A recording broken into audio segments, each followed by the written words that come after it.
Alright, well, welcome back to part 2 of what has essentially become an entire driveline upgrade in my 88 Toyota Pickup. Now in part 1 I did the clutch and flywheel, and basically now I'm on up to the transmission. And what I'm going to do is swap my old 4-speed to an awesome 5-speed. Now originally my truck is this 4-speed, this is called a G40, and what I'm swapping it for is this 5-speed W56 transmission. Now the one really cool component about this is almost a direct bolt-in.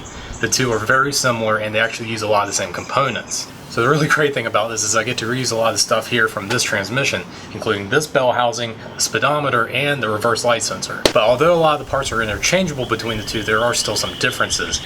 For instance, basically the reverse light sensor and the speedometer basically flip over on both sides of the transmission. So whereas on here the speedometer feeds in on this side, it actually feeds on the opposite side here on the W56. Now I'll be showing you all these small things, but it's just a good thing to know that some things do get changed around your truck. Now this is a fully rebuilt W56, so it has new synchros, new bearings, and new seals in it. So of course I'm also going to be redoing a lot of the other parts that go with it, including a new isolator, new throwout bearing, and this awesome short shifter kit that also comes from LC Engineering, the same people who did the clutch and flywheel like I did in the first video. Now one thing to note is between these two transmissions is even the bolt pattern in the top where the shifter meets is actually slightly different. On the G40 it has this 4-bolt pattern, but on the W56 it goes to the 6-bolt. Now when you go on LC Engineering and you look at their products, especially in their short shifter, they make note for you to know what your bolt pattern is. Now I got the one that goes directly for this W56, but if you're looking to do something with the 4-speed G40, make sure you know that that bolt pattern is not the same as this W56. Now being a short shifter and now going to a 5-speed with that lightweight flywheel, I'm really excited to see how this truck suddenly changes overnight, and hopefully it'll be something that's a ton of fun to drive. Now the other part of this that's really nice is this W56, although it's a direct bolt-in, is even the same length as this G40. And the rear spline is the same as what goes into this. So that means my drive shaft doesn't have to get altered and everything should go in just fine. Now one thing to definitely note is that Toyota pickups came within a lot of different varieties. Everything from 2-wheel drive to all-wheel drive and different transfer cases. So that means that there's a lot of different types of transmissions out there. Now this is a W56 for the 2-wheel drive. It doesn't meet up to a transfer case. If you're looking to do the swap, make sure you get the right transmission to meet whatever drivetrain you have in your truck. Now lastly, the one part that's really nice for me is that although these are two different transmissions and they have different ratios, the rear end in a lot of these trucks are all the same. So that means that the ratios should meet up fine, and I really shouldn't have any problems with that. But to make sure I don't make any errors, this will be something that I double check once I get this in the truck and make sure it drives properly. So basically I'm going to get into it, go ahead and start tearing this one apart, get all the parts I need, throw it on here, get the new parts on, and throw it back in the truck.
So that is the extent of the 5-speed swap here in the Toyota Pickup. Now I have been driving it for a little bit and I wanted to make sure everything was running right before I did this outro on this video. And honestly, I cannot be happier with this thing. Everything from doing that flywheel and clutch setup that I have with a lightweight flywheel and a slightly beefier street clutch to the 5-speed itself, everything runs a lot smoother. Everything's a lot more preppy. It's a bit more get up and go for the 100 horsepower in this thing, and overall it's making this truck a lot more fun to drive. Now most importantly for me with this whole setup and swap is that this is still an awesome dependable daily driver. However, it is starting to borderline on the slightly more street performer where I can bang through the gears as much as I want. It has the lighter flywheel so it revs a little quicker. It's definitely more spirited, and that's what I absolutely love about this truck. Now if you are interested in doing the swap to your Toyota Pickup, just note this is a complete bolt-in deal. Now earlier in the video you saw me kind of rip apart that transmission mount and shorten it, weld it back together to fit the new W56 in this. That's not something you actually have to do. You can find a 5-speed transmission mount on a donor truck out there.